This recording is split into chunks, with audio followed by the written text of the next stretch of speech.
I never thought a single decision could unravel the life I had built so carefully. My name is Michael, and for the last 7 years I believed my marriage with Sarah was solid. She wasn't just my wife. She was my partner, my confidant, and the one person I trusted completely. We lived in a modest suburban home I had worked for years to afford. Every corner of that house carried memories: quiet mornings with coffee, long conversations on the porch, small victories celebrated after long days. I thought our bond was unbreakable. Sarah had always been ambitious, with a charm that drew people to her effortlessly. I, on the other hand, preferred stability over chaos. I enjoyed my job managing a construction firm, building something tangible every day. Life wasn't glamorous, but it was ours, and I was proud of what we had accomplished together. We had routines, small traditions, and a comfort that only comes from years of familiarity. Or at least that's what I believed. It all began to change subtly, almost imperceptibly at first. Sarah started working longer hours at her new consultancy project. At first I admired her dedication, thinking it was temporary, just a busy season. But then she started coming home late, more distracted, less affectionate. The little gestures, the casual kiss on the cheek, the shared smiles over dinner, faded into distant politeness. I noticed it, of course, but I told myself it wasn't a crisis yet. People get busy. Love doesn't vanish overnight. Then came the whispers. A friend mentioned seeing Sarah at a restaurant with someone else. I brushed it off as coincidence, unwilling to imagine the truth. But the feeling of unease grew, gnawing at me quietly during sleepless nights. I tried to ignore it, telling myself that trust was everything. And trust, I thought, had been the foundation of our marriage. The first confrontation wasn't planned. It happened on a quiet Tuesday evening. The kind of evening when the house feels too empty and every sound is louder than usual. I asked her casually about a meeting she had mentioned, expecting the usual mundane explanation. Instead, she froze. There was a hesitation in her eyes, a flicker of guilt she couldn't hide. Then she spoke, words I would never forget. "Michael, I met someone," she said, almost too casually, as if announcing a grocery list. The room went still. My mind struggled to process it, to reconcile the warmth I had felt for years with this sudden, cold reality. I didn't shout. I didn't cry. I simply nodded, trying to hold on to the control that I had cultivated throughout my life. "His name is Daniel. He's better than me in ways you can't understand," she continued, fumbling for the words that would shatter everything I believed. I kept silent. Silence, I realized in that moment, was my only weapon. Any display of emotion would be interpreted as weakness, a tool she could exploit. I listened as she packed a small bag, the casual motions belying the weight of the betrayal she was committing. By the time the door closed behind her, leaving only a faint echo of the lock clicking, I understood that the life we had shared was suddenly fractured beyond recognition. The first few days after Sarah left were unbearable, yet strangely clarifying. The house felt hollow, every corner echoing memories that now carried a bitter edge. I didn't call her. I didn't beg. I didn't post on social media or seek advice from friends.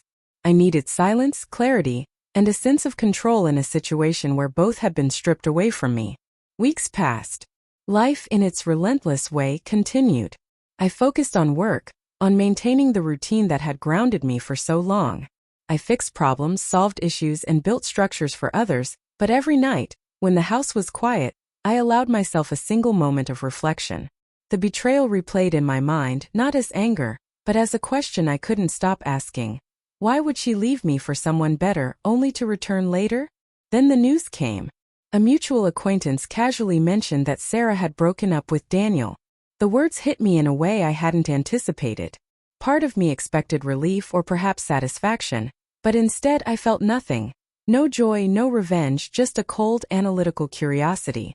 I wanted to see her, but not in the way she imagined. I wanted to understand, to observe, to confirm what had changed, or if anything had changed at all.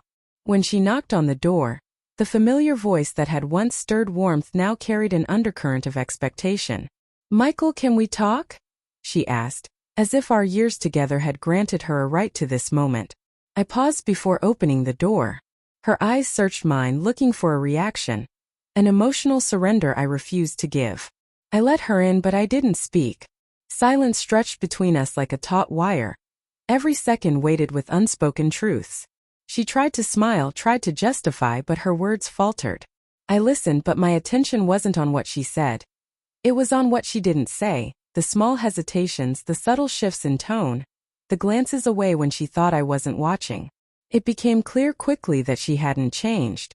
The same self-centered tendencies, the same dismissive gestures, the same hunger for validation that had led her away still lingered, even in the wake of her loss. I could see it in the way she kept checking her phone, in the nervous laughter she forced when talking about Daniel's mistakes, in the almost imperceptible tension in her shoulders. I made a decision. I would not react. I would not comfort. I would not plead for reconciliation. Instead, I observed.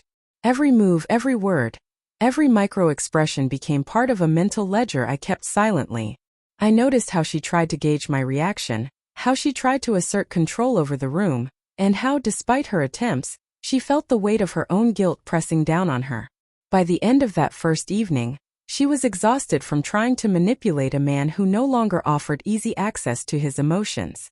She wanted my forgiveness, my warmth, my reassurance, but those things were no longer hers to claim. She had burned that bridge the moment she walked out, and now she had to navigate the consequences of her own choices. Days turned into weeks, and Sarah lingered in the house, trying to reclaim fragments of the life she had once taken for granted. But I remained unchanged. I went about my routines, spoke when necessary, and measured every interaction with a precision that left her guessing. The warmth she expected, the emotional surrender she once relied on, was gone. In its place was calm, unwavering observation, a quiet power she could neither intimidate nor manipulate. Her attempts to engage were subtle at first. She would prepare a meal, hoping for a compliment. She would laugh at a joke, seeking my approval. She asked about my day, trying to bridge the gap she had created. And each time, I responded with neutral acknowledgement, offering nothing beyond what was required. My silence was louder than any argument. My composure stronger than any plea. Every attempt she made to reclaim her old position only highlighted the distance she had created by leaving. One evening, as she sat across from me at the dinner table, she tried the most direct approach yet. "Michael, I know I hurt you. I don't want to lose what we had," she said, her voice trembling slightly. I looked at her, and for the first time she saw the full weight of my decision. The bridge was burned. The trust she had broken could not simply be restored with words or regret. I responded softly, deliberately, "Sarah, you made your choice. And now you live with it."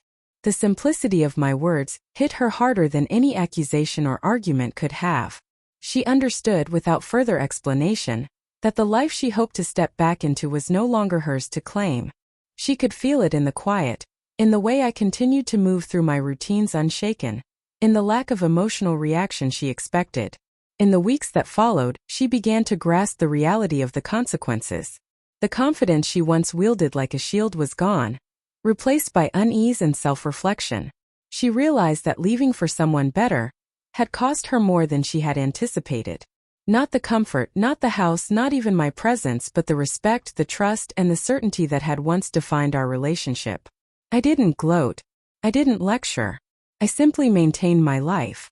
I focused on work, on friendships, on the small joys that had remained constant through her absence. Sarah came to understand that the power she thought she had was only an illusion, and that true control comes not from manipulation, but from consistency, self-respect, and the ability to endure betrayal without losing oneself. By the time she decided to leave again, permanently this time, there was no drama, no shouting, no pleas. Just the quiet acknowledgement that our lives had diverged, and that the consequences of her actions were hers to carry. And as the door closed behind her, I finally felt the weight lift. The betrayal had run its course, and in its place was clarity, calm, and a newfound understanding of what it truly means to stand firm in the face of someone else's choices. Some people never learn until they lose what they took for granted. Sarah learned. I, meanwhile, reclaimed the life she had tried to disrupt, stronger for the lessons betrayal had taught me. And in that silence, in that quiet home, I finally felt the peace I had been searching for all along.